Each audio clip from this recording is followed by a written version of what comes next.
জানো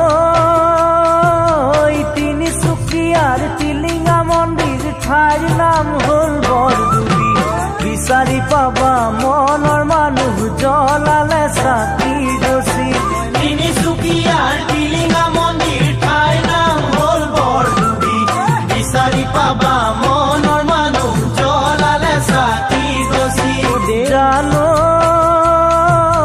দূৰ দূৰণিৰ ডেকা জীয়ৰী